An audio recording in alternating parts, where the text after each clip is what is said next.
Hello viewers and welcome back to Retro Gadget Man. Sony has always been at the forefront of miniature gadgets and innovation. Back in the day they produced lots of very interesting gadgets and some quite obscure ones. I have always been a fan of Sony and thought I had seen just about everything they'd ever produced over the years, but now and then I still get a surprise that some new to me gadget turns up on eBay I have never seen before, and sometimes I just have to have it. And here is one of those gadgets, a fully transistorised AM pocket radio incorporating a built-in watch, from 1960, and a mechanical one at that.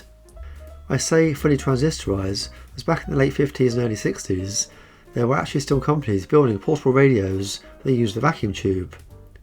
And of course vacuum tubes require a lot of power, and that means large batteries. This is such a neat little unit and I love the colour scheme. This is the TRW621 and actually came in an assortment of different colours. Interestingly, it still has the original Sony logo from the 1950s. To say this came out in 1960, that seems quite odd. Around this time period, most manufacturers from the outside of America and England would have their products imported through companies already in the United States and England. Probably the same for other companies in Europe.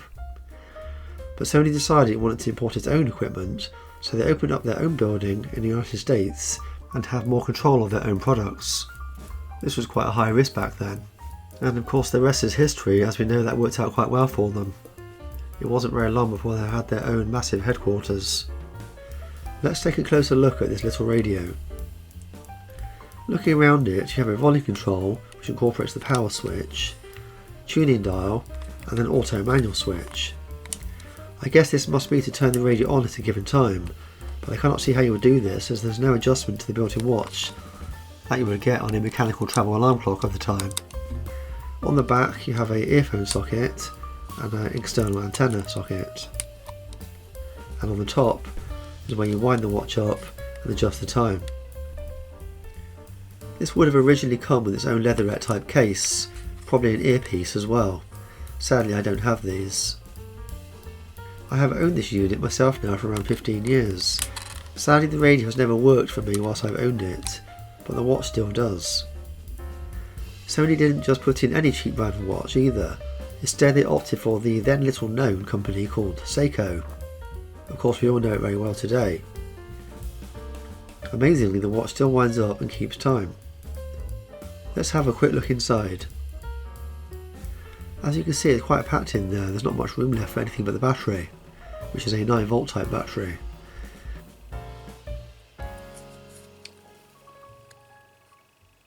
Today this technology can fit into one surface mount tiny component. If you want to add one of these to your collection, they do sometimes pop up on eBay, but as you can see here for the two listings I've recently found, they still fetch quite a hefty price.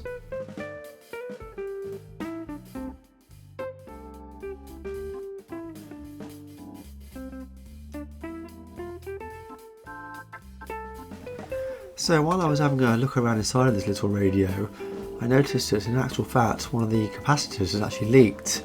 It looks like it's leaked quite some time ago now because the electrolyte is all dried up.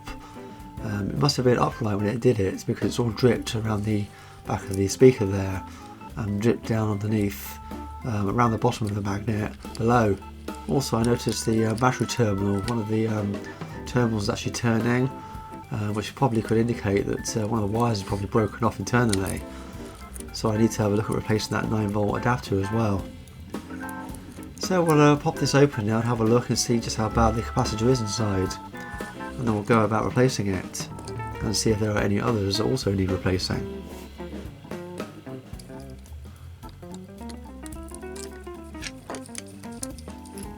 With this being a portable device, back in the day they used to put paint over screws to stop them rattling loose, falling out inside and causing a short.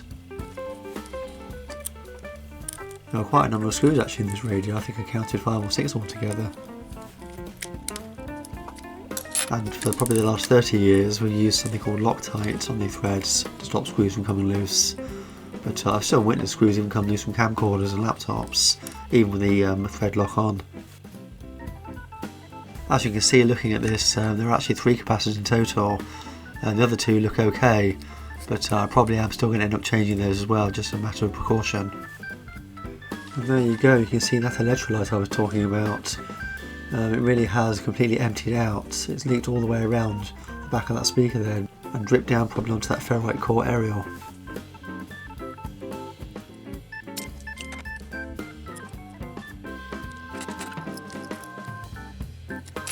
And there you go, it's out, that crusty capacitor. And look just how bad it is. I don't think there's any electrolyte left in that at all. The value of the original capacitor is actually 10 volts 30 UFs. The replacement I have is 15 volts 33 UFs. It's only 10% different on the upper side there. I can't see that making a difference. It doesn't matter if you change the voltage as long as it's higher and not lower.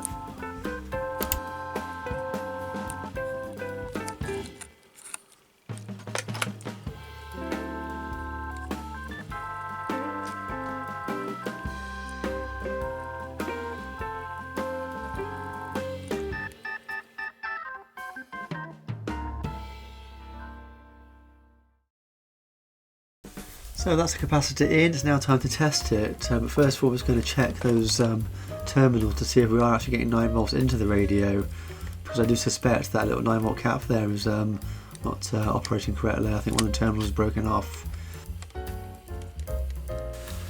So as you can see, it's not working correctly there, so I'm going to swap that out. Now I've got an old smoke detector with one of those caps on. I kept it for that reason, because they do end up going eventually. So I'm going to take it off of that and put it onto this little radio and then test it again.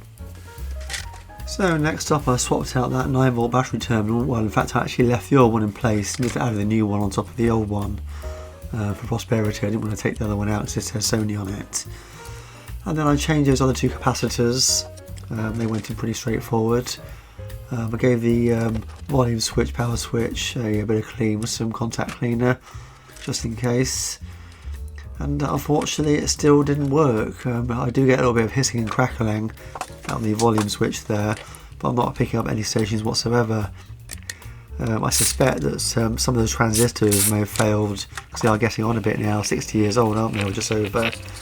I'm not sure of their values. I've not investigated this any further, so I don't have any service manual.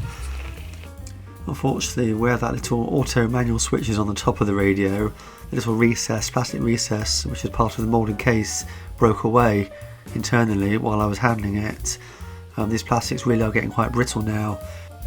I guess when these radios were made, no one thought they'd still be getting used, or potentially getting used, 60 years into the future. So there you have it, the Sony TRW621 fully transistorised pocket radio with built-in watch. Sadly on this occasion I wasn't able to get this working, but it's still a nice piece to have in the collection and it displays well. Well, I hope you enjoyed watching that with me. As always, thanks for watching. Until next time, I'll be seeing you. And if you did enjoy watching this video, you may want to take a look at some of my other videos on similar themes. I'm always buying something on eBay, some old piece of technology, and trying to repair it. And as always, don't forget to like, subscribe and share. Thanks for watching.